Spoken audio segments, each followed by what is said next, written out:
Sveiki visiems, namaste.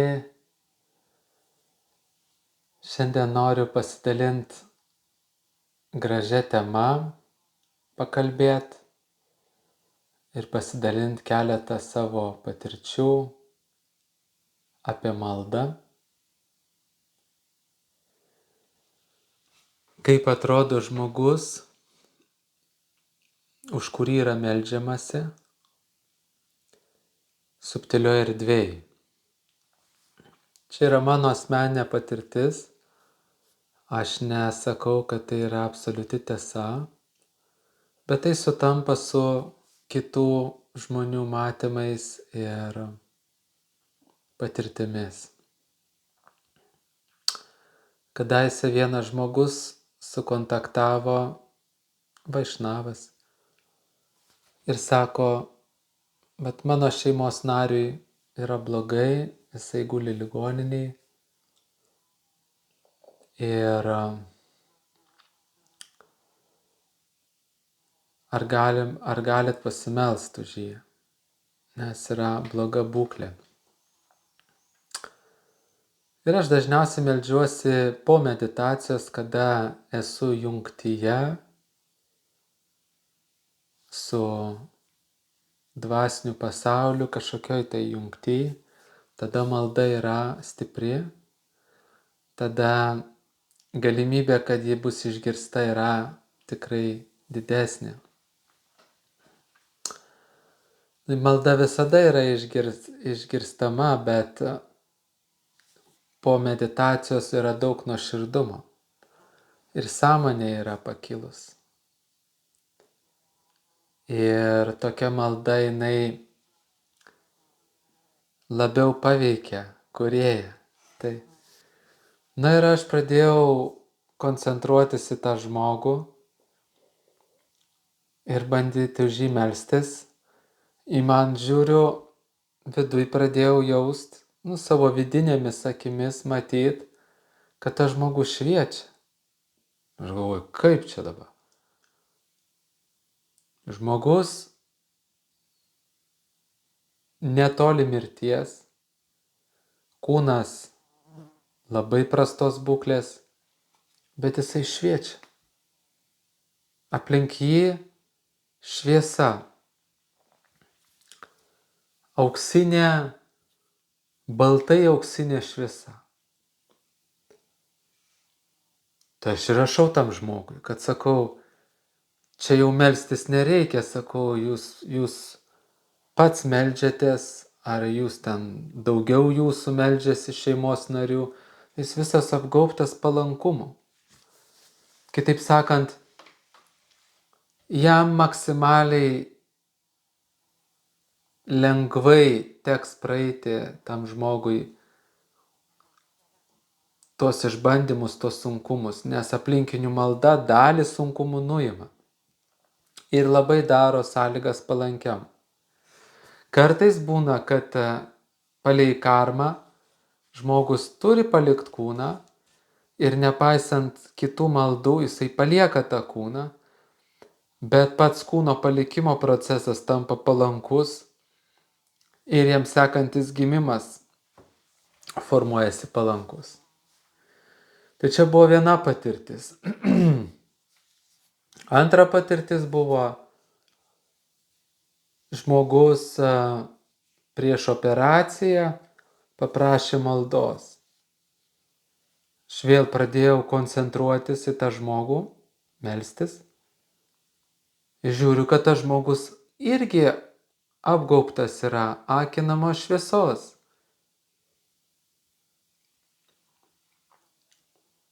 Tai aš jam ir rašau, sakau, kad jūs pati meldžiatės ir aplink jumis yra akinama šviesa.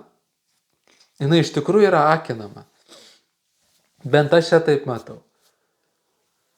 Aukso balta spalva, bet daugiau aukso spalva eina. Tiesiog aplink visą kūną. Sakau, turėtų būti maksimaliai palanku, nes yra apsauga. Tai antras variantas. Antras atvejis. Ir trečias atvejis, vieno žmogaus šeimos narys mirė. Ir tas žmogus paprašė, sako, ar gali pasimelst už tą mano šeimos narį. Aš pradėjau melstis, koncentruotis į jį ir žiūriu, kad ten labai stipri šviesa aplink jį yra. Daug stipresnė negu tas žmogus, kur ligoniniai buvo, ar tas žmogus prieš operaciją, tokia maksimaliai stipri šviesa. Jis jau buvo miręs, jau palikęs, ta siela buvo iš kūno išeis. Ir aš tada sakau, šitas žmogus yra apsuptas maksimaliai šviesos, nes aišku, kad artimieji labai meldėsi, nes kai miršta žmogus, meldžiasi. Čia tokie ekrane pajodavimai, tai kai musė čia pro kamerą praeina. Negaliu, kaip tam video sakiau, negaliu žudyti, tų musių reikės sugauti. O sugauti labai sunku. Priplot lengviau būtų. Tai va, tai aplink jį maksimaliai šviesa ir sakau, aš galiu, pasimelsiu, bet jau ten eina ta šviesa. Nes to mirusiojo artimasis ir vaišnavas. Ir karštai meldėsi, ir kiti vaišnavai meldėsi. Tiesiog tokia, supranti. Ir aš galiu vienareikšmiškai, pasakyti, palei savo patirtį ir palei kitų, kurie dalinasi patirtim, vaišnavai, kurie mato ar krikščionis. Malda yra labai labai galingas dalykas. Mes nedaivertinam. Ir jeigu jinai yra nuoširdi, jinai iš tikrųjų sukuria labai didelę apsaugą energetiniam lygyje tam žmogui, už kurį meldžiamės, arba jeigu tu pats esi aplink tave. Tau sušvelnina karmą, tai yra daug nuodėmių nuvalo ir tau kančios ateina sušvelnintos. Net jeigu jos yra labai didelės, tai vis tiek yra sušvelninta kančia, lyginant kokia turėjo ateiti. Maldos iššaukia pusdievių palankumą. Situaciją palankę, maksimaliai kiek įmanoma padaro. Aišku, priklauso nuo maldos kalibro. Jeigu šventieji meldžiasi, ten dar aukščiau viskas eina. Dar palankiau eina. Ir šventasis gali net ir gyvūnas, siela palieka gyvūno kūną, gali eiti iškart į žmogaus kūną, nepraeidama kitų 1000 gyvūno formų ir 1000 gyvenimų nepragyvendama su kančiom. Gali iškart žmogaus kūną gauti. Nuima šventasis daug karmas. Nebūtinai šventasis ir paprastas žmogus gali. Viskas priklauso kokybė, viskas eina į kokybę. Kaip materiam pasaulyje viskas eina, kokybė lemia kainą, taip ir dvasiniam pasaulyje yra kokybė. Kuo malda kokybiškesnė, kuo joje mažiau motyvų, kuo joje daugiau meilės, kurie įdėta, tuo jinai galingesnė yra. Tau netgi gali palei karmą būti nuspręsta, kad tu vaikų neturėsi, yra Vedose istorija. Bet užteks rimtai pažengusio žmogaus, kuris tau palinkės turėti vaikų ir tu jų gali turėti. Yra tokių atvejų. Tau palei karmą gali būti, kad liga turi tave suvalgyti, onkologija kokia. Bet jeigu už tave melsis rimtai, gali būti, kad ta liga nesuvalgys tavęs. Taip toliau. Bet aš ką noriu pasakyti, kad ta šviesa iš tikrųjų jinai jaučiasi. Ir tos visokie subtilios būtybės blogos, demoniškos, jos negali prieiti. Ir kai tu meldiesi, už kitą, jos negali prieiti. Aišku, jeigu žmogus gyvena tik ant kitų maldų ir nesąmonės daro, tai vis tiek prieina tos subtilios būtybės. Ir prie alkoholikų, ir prie narkomanų, ir prie besisvaiginančių žmonių, pornografiją žiūrinčių žmonių, intrigas keliančių, besipykstančių tos būtybės prieina. Bet jeigu tu už jį meldiesi, tai tu biški sumažini jų prieimą. Bet svarbu, kad žmogus pats dar melstas.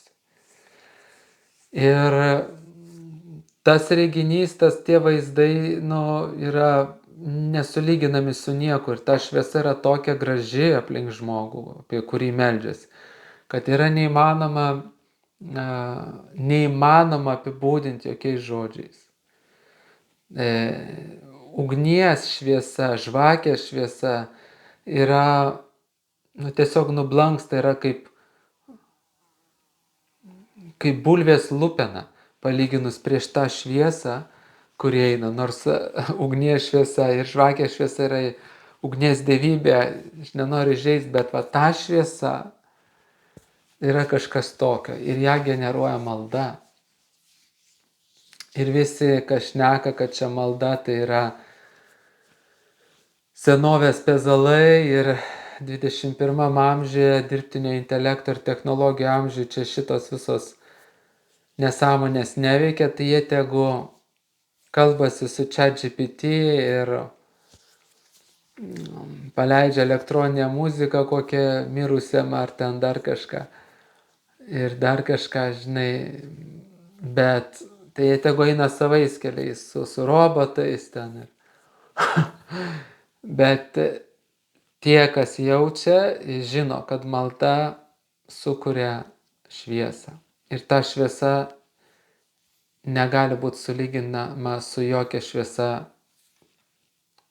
su jokia liepsna, kurią mes matom materialiam pasaulyje. Su jokia. Ir jeigu grupė žmonių meldžiasi, tai ta šviesa yra dar didesnė. Ir kada žmogus, pavyzdžiui, išeina iš kūno, arba kada jis yra kritiniai būkliai, reanimacijai, arba kada jis yra ligoniniai, per operaciją. Čia musės problemas kelia. Arba kada serga sunkiai, arba kada jį paliko žmona ar vyras, ar mirė vaikas, kada žmogus traumą išgyvena, realiai traumą. Tada jeigu grupė žmonių meldžiasi, pas žmogų, jam greičiau nueina skausmas, jam greičiau nueina liūdesys, jeigu jis traumą išgyvena. Jeigu jis buvo įskaudintas, jis greičiau atleidžia. Jeigu jisai serga, jisai greičiau pasveiksta ir pozityvesnis yra. Jam ateina jėgų kovoti su liga. Jeigu jis yra reanimacijai, tai jam sušvelnina karmą. Tu gal mirties nenulemsi, ar jisai mirs ar nemirs, tu ten neištrauksi, bet galbūt sušvelninsi išėjimą iš kūno arba sutrumpinsi kančią dienų kiekį reanimacijoje ar dienų kiekį palatoj.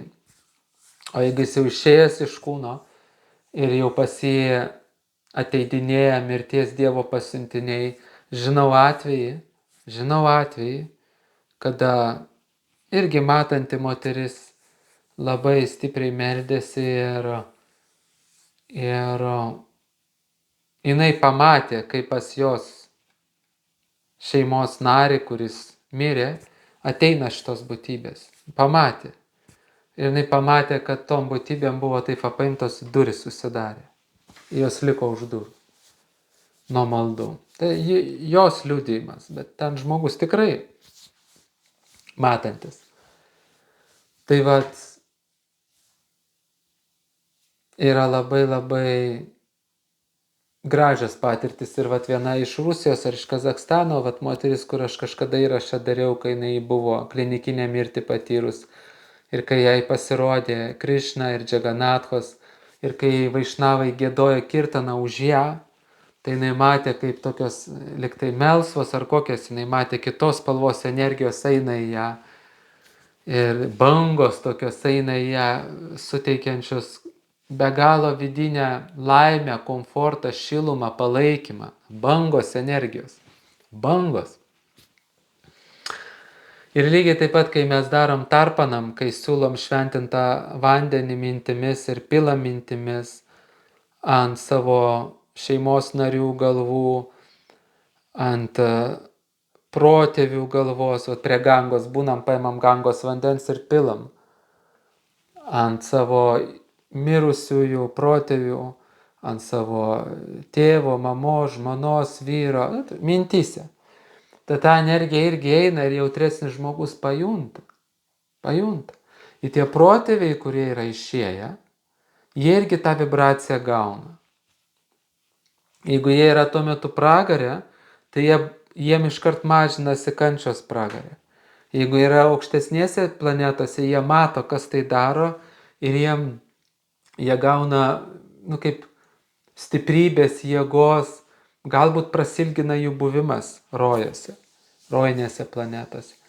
Jeigu yra gyvūno forma, jie nesupranta, kas vyksta, bet jiem trinasi karma, jie greičiau persikūnys į kitas formas, greičiau pasieks žmogaus formą. Žmogaus formą yra labai sunku gauti šiaip jau. Jei žmonės tą suvoktų, jie gyventų atsakingiau.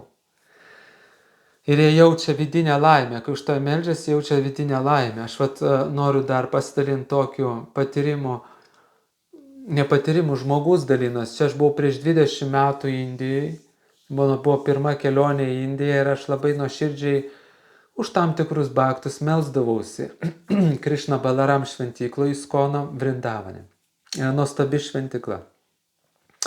Ir ten yra nuostabios dievybės, Rada Šima Sundaros dievybės. Nuostabios dievybės. Vienos gražiausių Vrindavane man. Ir aš jau meldžiausi už tą žmogų, meldžiausi. Kažkiek, už vieną žmogų, už kitą, bet žinai, Vrindavane ta malda yra padidinama gale maldos. Ir kai aš grįžau į Lietuvą, tas žmogus sako, aš važiuoju autobusu, jis nežinojo, kad aš už jį meldžiausi. Sako, aš važiuoju autobusu Kaune ir sako, man tokia pradėjo eiti, Vrindavanas, šiluma, bangos, plėtimas, gerumo jausmas, toks pakilėjimas, sako. Ir sako, aš supratau, kad tu meldiesi. Aš jam nieko nesakiau, bet taip žmogus pasakė. Visai naujai praktikuojantis, bet giliai praktikuojantis. Tai čia aš ne tai, kad save pakelt, aš tik sakau, kad tai veikia.